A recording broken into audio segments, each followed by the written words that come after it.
Welcome, Jackie. Hello, Mark. Thank you for giving us your time today. Thank you for and inviting talking me. freely, I hope, about Good Gear and you and how you've got here. Absolutely. There's a bit of structure we might go through, and we'll start with Good Gear, an overnight success. Tell me, how many nights has it been? About 30 years, in its evolution, and I think one of the things about Good Gear is the fact that nothing has stayed the same. It's been a moving platform through decades of its evolution. And I mean, Michael started it. He started in retail in the centre of Gosford, which was the only part of Gosford to be in then. 3 decades ago. Yeah, and he immigrated in '78, and that was, we then moved to Erin Affair, retail again. Then he took Michael's very good, got an intuitive ability, I think, to look at what's next. And we went into manufacturing from retail, which was very bizarre because I came from, I worked in health services. I was the head of department at the time, and Michael said to me, we need to now move into this area. And we started, we bought very expensive embroidery machines. They were new then, and we set up a factory in North Gosford and had no skills. We had to train ourselves, we had to learn, I had to teach our staff. It was just very much an evolution, you know. So with that transition, like everyone in retail right now wishes they could move into manufacturing. Absolutely, I would think. yeah. Well, in that too, everything changes. That's the reality of business. I mean, retail has changed dramatically in the time. Manufacturing changed. In 15 years, it was all offshore. You know, we came in at the right time for embroidery manufacture. We were on it was the rise of a new industry, and we had all the top machinery to do it, and but we had to find a market. Yeah. Well, there's two things there, and that was, I think, what was triggering my thought.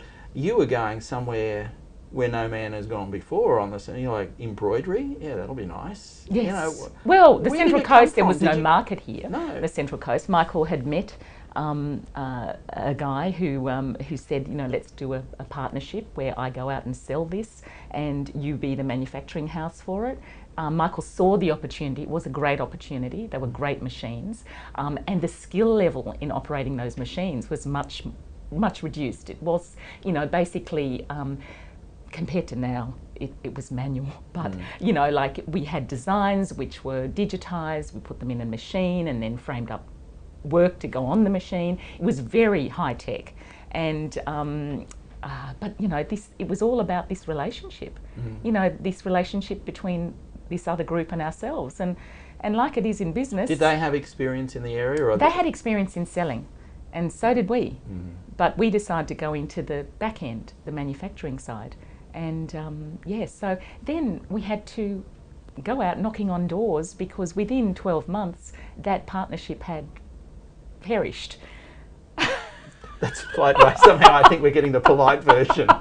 Yes. Perished. That's not an Irish word, is it? Sorry. But okay, so it disintegrated, and that led to the next iteration. We then had to take on both sides, the manufacturing and the sales, while still having two viable retail outlets, which was lucky because that sustained us. I mean, we'd put the house on the line, we'd bought very expensive machinery, now we didn't have a market, and we had to go and find one. And it was those relationships that we had, like Michael had very good relationships with suppliers in Sydney. We started with those people. Michael basically went knocking on doors, and we were so lucky because we found, basically, people didn't want to deal with someone from, they're based in Surrey Hills, most of the major fashion houses, and why would we deal with someone in Gosford? See, I usually slap people at this stage when they say lucky. Because yes, I know. And you shouldn't, because it was hard work. Absolutely. It was absolutely hard work. And how far out of character for a head of speech pathology. Speech pathology. Yeah. To go out, your diction was great, but go out and sell. Well, I wasn't on the front line. I was involved then in learning the skills, training the staff, and acquiring those skills, which we'd taken on. I understood that. But then we had other changes in staffing. People could see a sinking ship, and the staff we trained then went off, And because we you forget know, about that sinking ship moment. Is there one or two things you kind of look back on, Jackie, and say, wow, that was such a mistake now? No, I don't think anything is a mistake. That's a cool thing. I really don't. We've been faced with big challenges, but each time, I think what's important is that you don't blame each other. You basically look at the situation and you say you can't blame your staff either. They've got their own situations to look after. And it nearly fell apart at that point because it was so hard. You know, we how far into it were you at that stage? about how many years? 15 months, 18 Oh, months. right. Luckily, we still had the retail that sustained that, and we were well, you know, we had good capital. We had taken a risk, but we'd actually shored ourselves a little bit. So then Michael was out there, finding clients. And you've moved, you're no longer in Manufacturing. any manufacturing, and you're no longer in shopping centres or... Well, do you our last, we've got a retail outlet left at Westfield Tuggerah, but we're just on the move out now because retail is, for us, not the category we want to be in. Our lease is up and we'll be moving after 16 years and a very vital, really sound business, but over the last 5 years we can see it changing and it's not profitable anymore. We need to, you know, move out, and this is the time. It's come at the right time to... we've looked at other opportunities to try and do it online, which we've developed and so on, but it's not in a Westfield, in a major shopping centre for us. Is online a distribution channel for you that will work, or...? Oh, it's huge for us. Not for retail. I mean, there's so much... this is a part of an evolving business like ours, where we started in retail, went into manufacturing, stayed in retail in categories. You have remnants of, you know, people look at our business and think, how did this evolve? And you and Michael look at one another and say, without any difficulty at all? Absolutely. Okay, what is this next year going to look like? Where do you think is a major opportunity for what you guys do? What we've been working on over the last 12 months and we've had great growth in is our web presence. We've put a lot of energy into that, into developing a tool. We sell over 50,000 different products and it's complex, let alone for the client, for ourselves, and the ways in which we decorate different products and so on. We've got huge supply chain networks. It's managing all this information, and we've devised a tool for our industry that's been really successful. And you have a good relationship with your web designer, I Absolutely. think, don't you? Which is your brother, I think. Yes, that's right. That's Mark Gunnarsing. He's great, and this is the thing why we've there's no miracle to business. You know, there's bottom lines, there's fundamentals, but the reality is our strengths in our people. You know, like Mark is he's a computer programmer, so he's very systems oriented, but he's great at sales and marketing. Michael's the same, great at sales and marketing. I'm the sort of the systems person, as well as I like people. So it's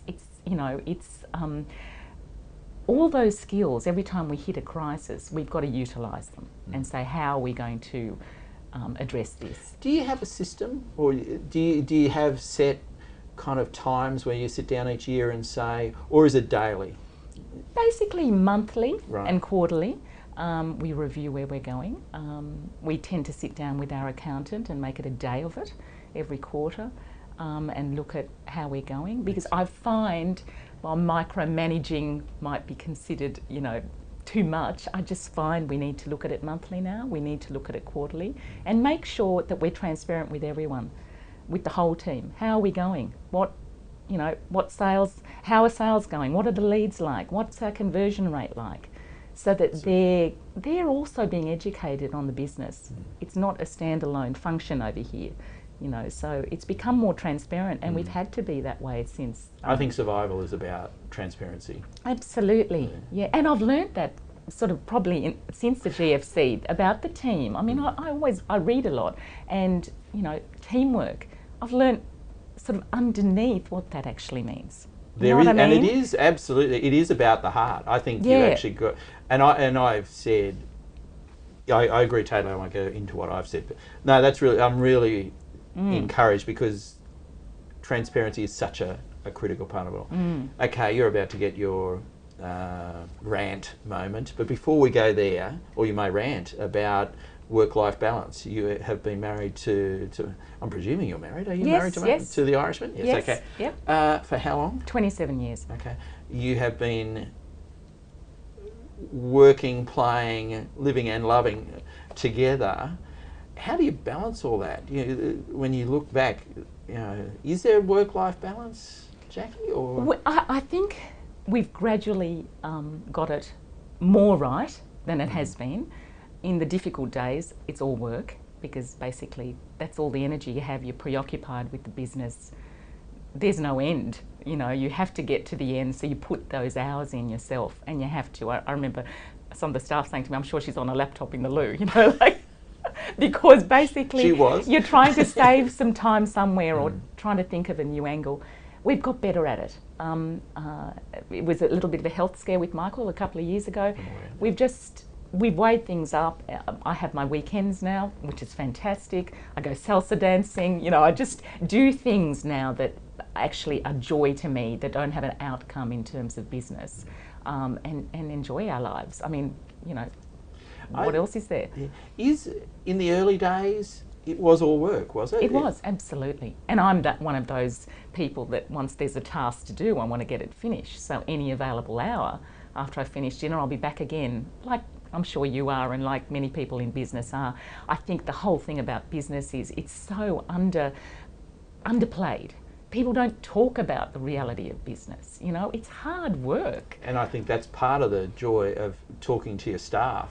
Yes. They get a better understanding Yes. that the chances are this is tougher than they thought it was. It's like having children and pretending, like if you're not honest with them and bringing up your values and the things that drive you and the problems you're having, it has an impact on them, because they go through life sort of frivolous and rose-coloured glasses. Exactly. Yeah. Whereas the reality is quite different. Indeed, and so I've learnt that. Yeah. Okay, your rant. I suppose, just even in terms of business and how Good Gear has a vision now, I'd really like the Central Coast to have a vision. I'd like all of our businesses and our community members and basically our community, people who live here, to embrace a vision of what the Central Coast is. What it is to live here, to do business here, to encourage investment here, to make it a viable place to live. We can't just live without... Yeah, and you mentioned earlier having somewhere for our kids to work. And to be educated. Yeah. I went away, I'm sure you did, lots of people do, and they come back because of the lifestyle, but there's got to be a sustainable economy here. We need to have investment, we need to have, and we're perfectly placed between two major centres, but we've just been this no man's land. And so what can we do? I know you're heavily involved with the New South Wales Business Chamber, you are.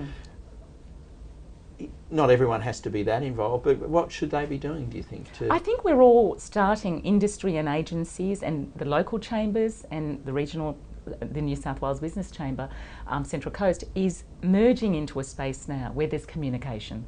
We're not living in our little enclaves of I live in here and what's going to happen in Gosford and whatever. We're all merging into this space now, which is great. That vision was held by, I believe, by the New South Wales Business Chamber and the previous president, Marion, who we've carried on further to, but having this vision that we've all got to start communicating this message. Well, at that point, what we're trying to do is get that communication happening through Business Insider. Yep. Do you think we're in the right space there? Absolutely. Yeah. People are curious about other people, about their lives, what drives them. That's just my take on it. Nice. But I think that curiosity is a big thing, and we tend to live in our own little encampments, on the coast, and we have good lives. But I think it's now to start talking together about a community and having a viable community that we can go forward with. In 50 years' time, we can look back, we'll be gone. I'd love to look back in 50 years. In 25, let's make it viable, 25. 25, indeed. Yep. And if we can get discussion started and people talking about solutions, I think it'll be a powerful place. Absolutely, yeah, great. Just talking about this extraordinary environment we live in, is there a conundrum between that lifestyle and then getting people to work and and drive and excel. Do you think there's a clash between that lifestyle and getting the best out of people on the coast, or? It's a good question. The coast is really a lot about smaller businesses. The SMEs are prevalent here. You can name 10 major big businesses here. And so that tends to limit, I suppose, that career path, that diversity, that extension, in growth. Yeah, that's a tricky question, because it is a little bit of a curse in a way. But you've overcome it. Goodyear has overcome exactly, that curse. Exactly, and I look at the people that we employ and our management team, and they're intelligent people. It's just the opportunities are not there to express that, I think. Sure, our wages are lower than elsewhere, and I think we feel that on both sides, Newcastle and Sydney, so we do tend to export our talent out of our area now. But you can overcome it, I think. But the coast isn't enough at the moment, like even as our own business. That's why our web presence and our web tool is critical, because we're looking for business nationally, so you can be based anywhere with your intelligence and your resources, and you can develop networks, and that's what we're aiming to do. And I think any sound business can't just rely on a location. They've got to look at the corridor they're in and, make their presence felt. Well, that's the bigger vision. 25 years, we'll sit here and we'll say, okay, I'll do a Parkinson, and we'll talk about the last 25 years. We will be in, what will we be in? 2036, and we'll say, okay, well, you're out of your business now. And how did the transition go? What does your transition, Jackie? That's a very convoluted way of saying. How are you going to get out of this sucker? I know. I've often pondered that, because the sucker keeps changing. Yeah. And, and part of that is the market. We're very responsive to the market. While I suppose Michael's probably at that point, there is a generational thing. Michael's there, and I'm sort of in the middle, and Mark's younger. So we sort of keep each other stimulated in that, but we do, it's a good point. I suppose there's no clear strategy yet, because I've got lots of energy for the business. I'm still very passionate about the business and the region, and I think there's real potential there. It's like when you look at a market and you think it's wasted, you'd like to see more of this realised. So I haven't got a clear exit strategy, but I know what I'd like to do once I exit, and I'd like to work. I'd like to look at myself a little bit more. I've been probably less reflective on myself, have a more reflective life, whereas we tend to be a little bit external, driven by business, external things. Absolutely. And so I'd like that, and I'd like to travel a little bit more, maybe. And more salsa classes. Salsa class is fun. Yes, fun. And sometimes during work hours, it's okay to have fun. Absolutely. Jackie, thank you. It's been a real pleasure. Thank you. Thank you.